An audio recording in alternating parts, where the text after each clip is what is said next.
Boom. This phone is the underdog. This is that hidden ninja. This phone is like the quiet kid at school that no one messes with because he or she knows every form of martial arts under the sun. Guys, this is the Huawei Nova 5T. So I'm going to walk you guys quickly through what to expect in the box with the Nova 5T.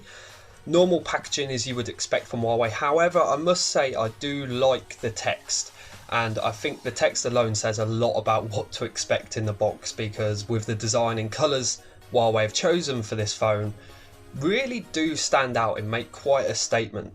So let's have a little look. I'll just pop that over there. So straight away we have the phone. Now I have been using the Nova 5T amongst other phones for quite a little while, and this is stunning.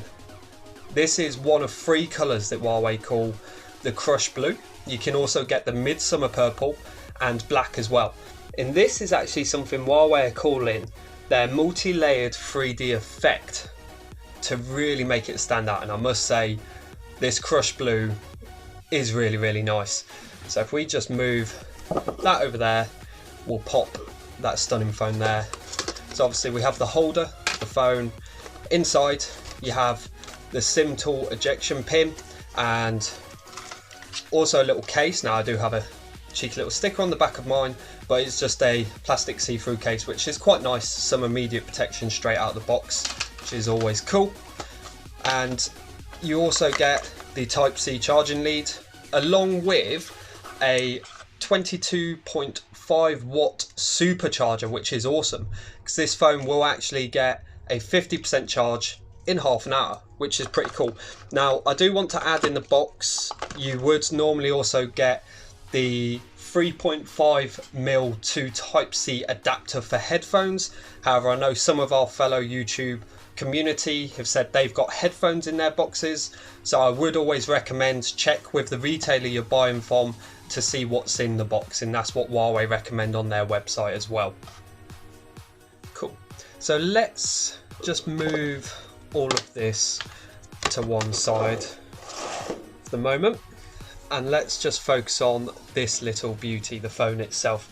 So this phone launched in roughly August 2019, so it's not even really classed as an old device yet, which is pretty cool. And at the moment you can pick one of these powerhouse phones up for just $329.99 via Huawei's official UK online store. I'll pop the link in the description if you're interested to see a little bit more. So Huawei call this an ultra slim and ultra lightweight glass body, which is 7.87mm thick, which is actually pretty cool, pretty impressive. And I must say it does actually feel really nice and light in the hand, is easy to hold as well, and it feels pretty comfortable. Now in terms of weight, Huawei say this roughly weighs 147 grams. So I thought, hey, it would be really cool. Let's see if that's correct. So I borrowed my lovely partner's scales. So I do apologise, they're not the flashiest things in the world. So let's set this to grams, set to 0, and let's see what this bad boy comes in at. So it comes in at 176 grams. So that's not bad actually. And if you compare it to other phones on the market like the Google Pixel 4 XL, which is 193 grams, or the iPhone 11, which is 194 grams. So this is actually striking a really good balance in weight. And obviously we do need to remember different phones are different dimensions and thicknesses, etc. So that will play a bit of an impact. However, overall, weight of the phone, very, very impressed. And as I said, feels really nice and comfortable.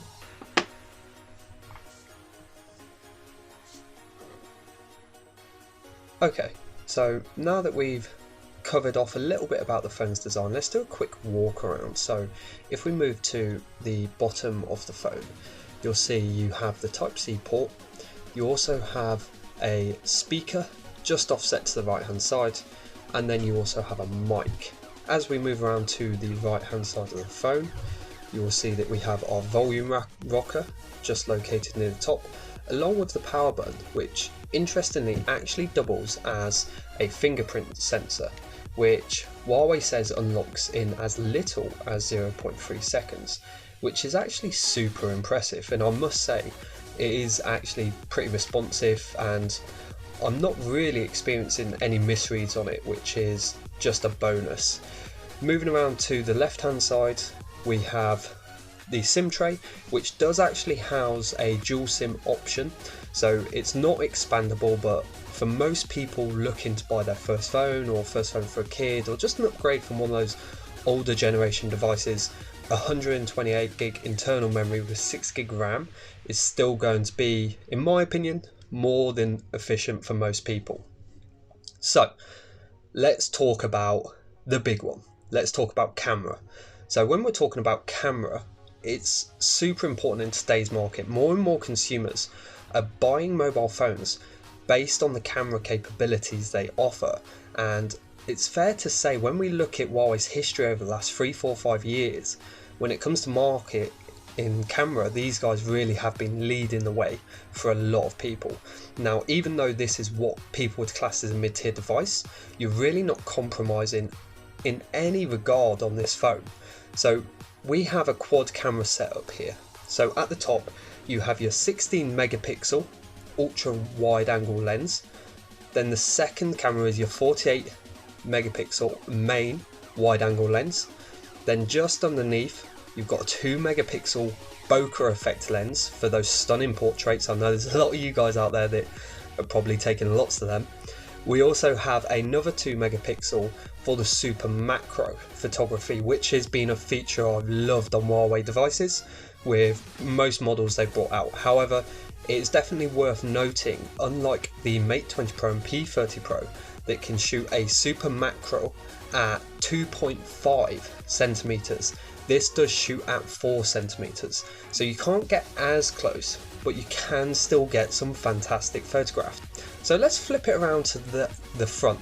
So we're looking at this beautiful 6.26 inch full HD display. Now, one of the things that caught my eye straight away, and we did see it in an earlier generation on Honor, was the hole punch display. For me, I've never really used it. Now that I've had a bit of time to play with it, watch videos, go onto YouTube, etc., actually it's not been that bad, and I have found that what Huawei have tried to achieve with this, which is a more immersive experience, that is what I have noticed. So here we have a 32 megapixel hole punch, and this is on what Huawei calls their full view display, which actually offers very, very, very slim borders all the way around, which is actually really nice, and it does lend itself to that immersive viewing experience, which ticks a lot of boxes. I'm not going to go too much into this phone's camera capabilities, like the actual features it offers or its f-stop or anything like that. However, if you would like to see a deep dive on the various settings on this phone, animation speeds, camera features, all of that sort of thing, then please do drop your thoughts in the comments, let us know, and we can definitely make that happen. So guys, it's been great having you here. That is the Huawei Nova 5T. As I said, it was definitely one of the top most underrated phones of 2019. It definitely destroys a lot of phones in that mid-tier category and holds its own fantastically against flagship phones like this little beauty and other Android phones and even Apple devices. So guys, if you want a phone that is super affordable and still offers that premium flagship experience with a great feel in just a really nice standout piece, then the Huawei Nova 5T, even now in 2020, is definitely a really strong option and a great choice. Guys, thank you for watching. Be sure to subscribe. You don't want to miss out on that opportunity to win yourself some FreeBuds free when we hit 250 subscribers. Stay safe, and I'll see you soon.